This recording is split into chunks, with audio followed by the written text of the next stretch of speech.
Now to, let's believe we've got the Energy Minister, Climate and Energy Minister Chris Bowen. We've been awaiting him out of South Australia today. Joins me live. Chris Bowen, thanks for your time. A timely interview for us today as AEMO have released this statement of opportunities. It's basically a 10-year roadmap. Is there anything in here that worries you, or are you reassured by the findings in this report?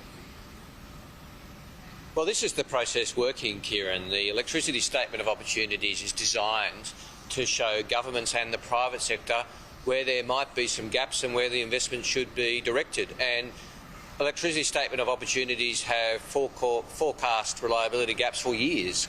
If the 2018 ESU was read, we'd be in the middle of a reliability shortfall around about now. But investments come forward to make sure that that doesn't happen, and that's what will happen in relation to this as well. And remember, Kieran, lots of people said there were going to be blackouts this last summer. Peter Dutton and Ted O'Brien wandered around saying there were going to be lights going out and causing all sorts of fear in the community. There were no blackouts caused by a lack of electricity. We had issues with cyclones and transmission towers falling over. That can happen to anyone. But we had plenty of energy to get us through last summer, and the investments will come forward, particularly underpinned by the Albanese government's capacity investment scheme, which will mean, as the ESU itself says, when you look at the ESU, it says, with government policy implemented, the reliability gaps are dealt with, and I expect government policy will be implemented. Yeah, and part of that government policy is the gas strategy that was announced recently. This report also repeats that message that gas is going to remain an important peaking capacity for the foreseeable future. Well, that's right, and the importance of gas is, apart from its importance for industry like cement making and steel making, and apart from the 5 million homes in Australia that use gas for heating and cooking, for the electricity system, as I've often said over a long period of time, the benefit of gas is that it's flexible. You can turn it on and off. That means it's very good for peaking and firming. Unlike coal, which you can't switch on and off, unlike nuclear, which you can't switch on and off, gas you can switch on and off at 2 minutes' notice. And so we have said repeatedly that gas is an important underpinning. Now, there are extremes on both sides of this debate. The former government's gas-led recovery was a fraud, and the Greens say no new gas. That's equally unhelpful. We do have the Bass Strait depleting. We're getting less and less gas out of the Bass Strait. We've got to make sure we have enough gas for the gas-fired power stations to peak and firm the renewables, to underpin that renewable energy, and that's been reflected in government policy for a long time now. And with AEMO suggesting with large consumers or manufacturers or other companies that use a lot of energy, if they can contract them to wind back that usage in the event of shortages, is this basically just an insurance policy against the worst happening? Yeah, and it's very common and very standard. It has been for years. You know, in peak periods, there's a thing called the RERT. AEMO has a list of companies that volunteer to reduce power usage, and they trade that power usage. It's a very, very common occurrence. Under the last government, it's happened a little bit under this government from time to time. It is part of the demand management for peak periods, and by putting the report out today, AEMO has enabled some planning of that, but it's very prudent, very standard procedure. I want to play you a little of what Chris Minns said. This was on the Eraring power station. I'll play a little of it to you and get your thoughts on the future of Eraring and what the New South Wales government's up to on this. Have a look.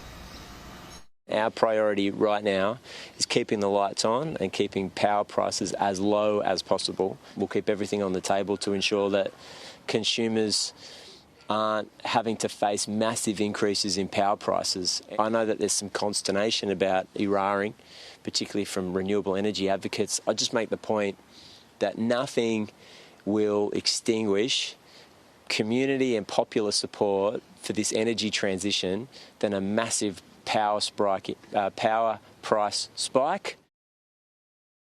Chris Bowen, there's Chris Minns, and it sounds to me like they're increasingly likely to do a deal with Origin and keep Eraring open for longer. Would that take a bit of the pressure off?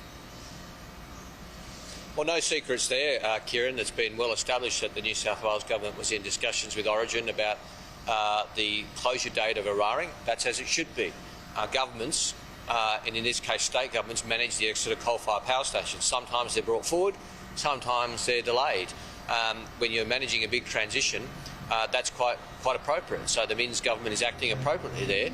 My position is the same as Penny Sharp's. I don't want to see the Eraring power station open for a day longer than it needs to be.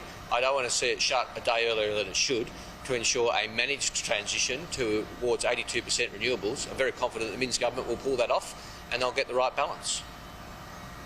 It's a big part of the energy grid in New South Wales, 20 to 25%. Last year, I think it was, from memory, 22%. It's a big part, a big chunk of the New South Wales energy grid. Given this report out of AEMO hasn't factored in an extension of Eraring, that would take a bit of pressure off more broadly, wouldn't it? Well, it's no secret, as I said, that looking at that period around 2025, is it exactly the right time for Eraring to close is something the New South Wales government has considered and been talking to us. Not that we are involved in the negotiations, but also to Origin Energy.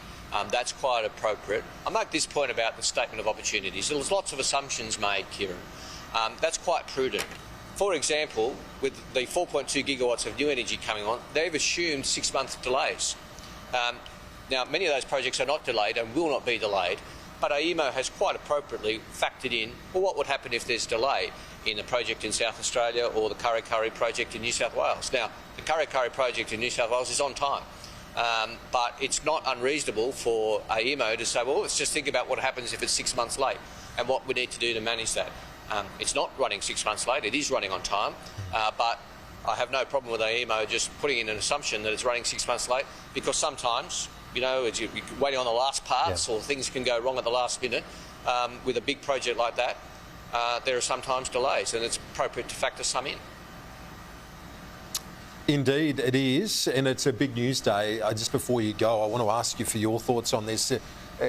Quite a big decision by the International Criminal Court, issuing indictments, arrest warrants for 3 of the Hamas terrorists and the Israeli Prime Minister and Defence Minister. The US President said it was outrageous. There's no moral equivalence. What's your read on it? Well, I respect the International Criminal Court and I respect the work they do. And international law must be respected. International law, of course, was not respected by Hamas. Israel must respect international law. So I heard when I was waiting for this interview Peter Dutton's comments, which I thought were in and of themselves highly irresponsible by Peter Dutton to drag this through a domestic political debate.